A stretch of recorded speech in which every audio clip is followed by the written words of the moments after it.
My fiancée is a bartender, and we first met when she was on the job. She noticed that it was my first time there, and we struck up a conversation. I became a regular customer and would go to her bar often, so I would have chance to see her.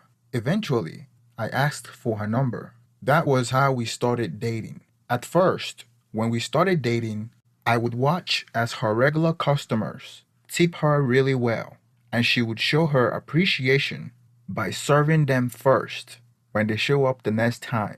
Seeing her interact with her favorite customers made me kind of jealous. Her interactions weren't inappropriate, and she wasn't touching or showing any sorts of affection. But sitting there and watching her talk to guys after guys was tough for me. So I decided to stop showing up at her job.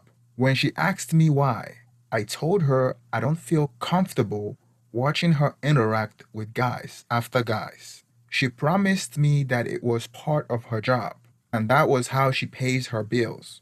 And there is nothing extra going on, and she had no feelings for any of them. I trusted her, and we soon forgot all about it.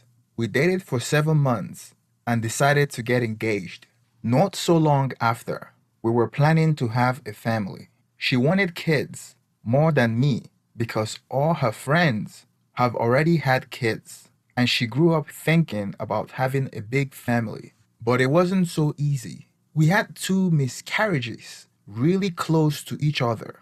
It is something that devastated both of us deeply, especially since she wanted to be a mom. We spent thousands on treatment for her condition, but was simply not possible until all of a sudden, when we decided to simply give up on that dream, is that she started feeling sick. So she went to the doctor, and the news came in. She was pregnant of almost 4 months. We were both unable to even understand the feeling of joy and happiness that came to us. But since we were not aware of such a thing happening, it meant that she had around 4 months of carrying heavy stuff, drinking at her job, and smoking, which ultimately caused our baby to pass away a couple of days after. She was devastated and blaming herself constantly, over and over and over and over, screaming in her sleep, constantly screaming that she killed our baby. Not gonna lie, those couple of months were one of the worst in my entire life. But there was something positive out of it. It means that it was possible to get pregnant after all. There was a chance, and we held down on that fickle thing. Our life was grasping on that single idea, and because of that, she was able to look forward and move on. She decided to quit her job, and I welcomed it. My salary was enough to sustain us, so she didn't have to work. She went through therapy and was constantly exercising every morning. I felt her mood brightened day by day, and our relationship got better. Then, after an operation and some other medical stuff, we were ready. I was putting more hours at work because the medical bills were piling up, even though we had insurance. But no worries, because it finally happened. We did everything properly this time: medical checkups, taking vitamins, no smoking or liquor, exercise, healthy food, you name it, all on target and checked. But around 6 months, it happened again. This time, with no apparent reason. It just happened. We lost him, and there was no one to blame this time. Nothing was wrong. It happened so fast, and in less than 2 days, he was gone. This time, it hit us even worse, since there was no one to blame. My fiancée started getting paranoid, blaming the doctor, the nurses, herself, the medicine, and of course, me as well.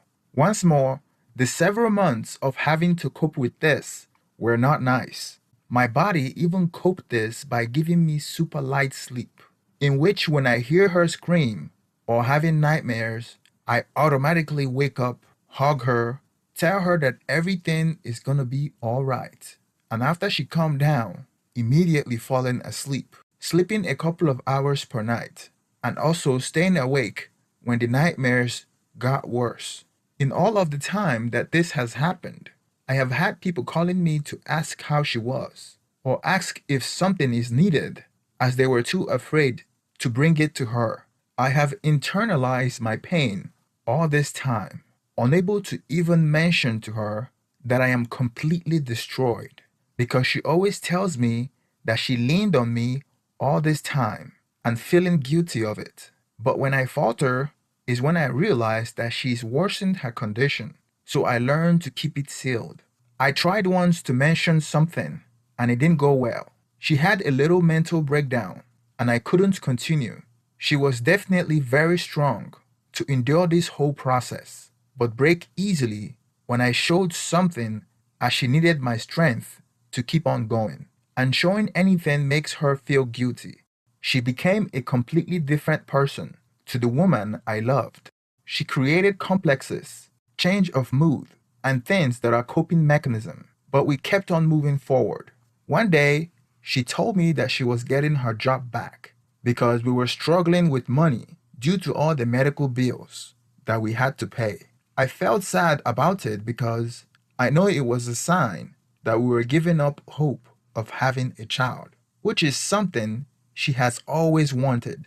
However, I knew that all the medical bills were getting harder for me to catch up. I also thought that maybe if she started working again, it would bring back the old her, the version I fell in love with. But 2 weeks after she started at her job, she became even more distant. I come back home from work at 5 p.m. and she works till 3 a.m. So we don't really see each other, except on weekends when I'm not working. I wanted to change things up. Maybe if I recreate when I had visited her at work, it will reinvigorate our relationship. So, one Friday night, I decided to drop by at her work. I came there around 10 p.m., unannounced. I didn't see her bartending when I came there. There were two female bartenders working behind the bar. Since there were usually three, I thought maybe she was at the back or went to the restroom. So I waited. After 20 minutes or so, one of the bartenders saw me and identified me. She told me that my fiancée left 30 minutes ago and I just missed her. I asked the bartender why she left and that I was trying to surprise her at work. And she told me that my fiancé has been leaving early at 10 p.m. since she came back. I was surprised because she never told me. I pretended like I already knew because the bartender was looking at me weird. I walked out of the bar, confused as hell, because my fiancée has always come home at around 3 p.m. since she started bartending again. We both share our location on our iPhone, and her iPhone is telling me that she was a few steps away from us in the parking lot. The parking lot was full of cars that day, but further out in the wooded area where there were fewer cars, and that was where her phone was showing. Initially, I thought that was where she parked her car. But then why would she park her car so far from the bar? As I was walking towards her phone location, I saw her car was still parked closer at the bar, where she normally parks. I looked around her car to make sure that it was her car, and nothing was wrong with it. I was confused about why her phone was showing that she was about 50 yards away from her car in the wooded area. There were about 3 or 4 cars parked in that area, and the closer I got, the more I realized that someone was sitting on the driver's side of one of the cars. The rest of the cars seemed empty. I didn't know what to expect as I came closer to the driver's side. I wasn't prepared for what I saw. My fiancé was blowing this guy in his car. I stood there for a few seconds in shock before he saw me and raised her head up to hide his junk. She saw me and immediately covered her face.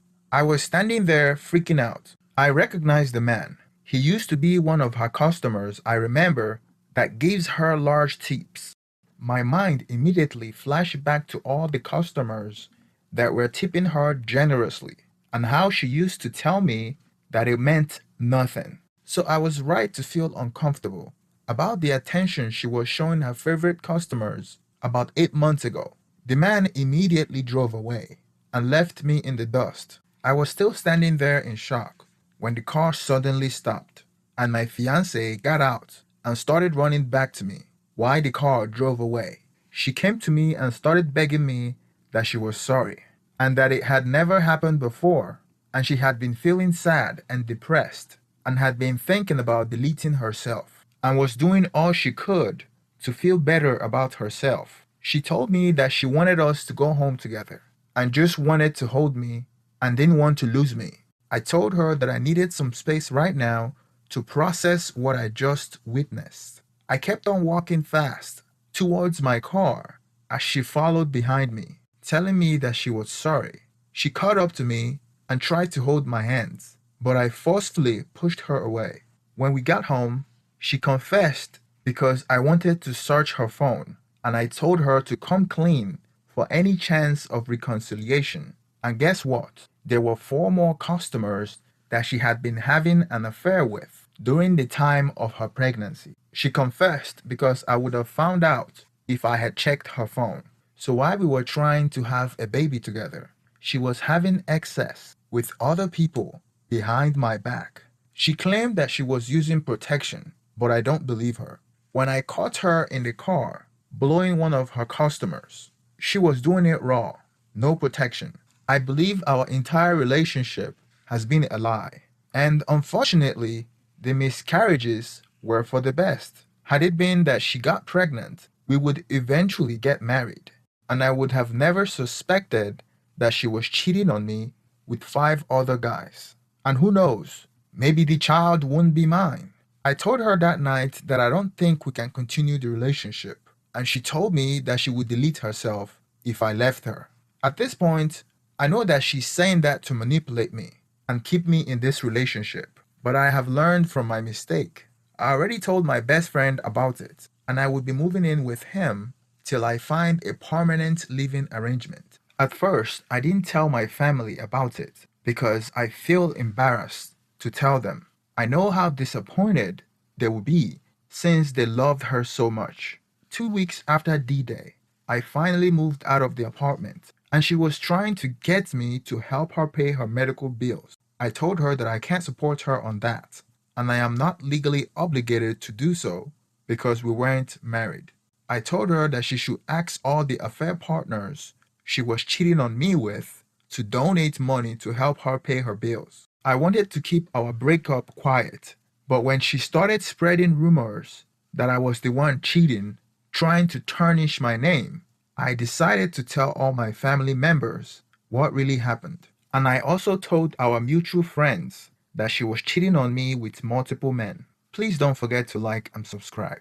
Please hit the thumbs up so the algorithm will promote my video. Thank you very much and have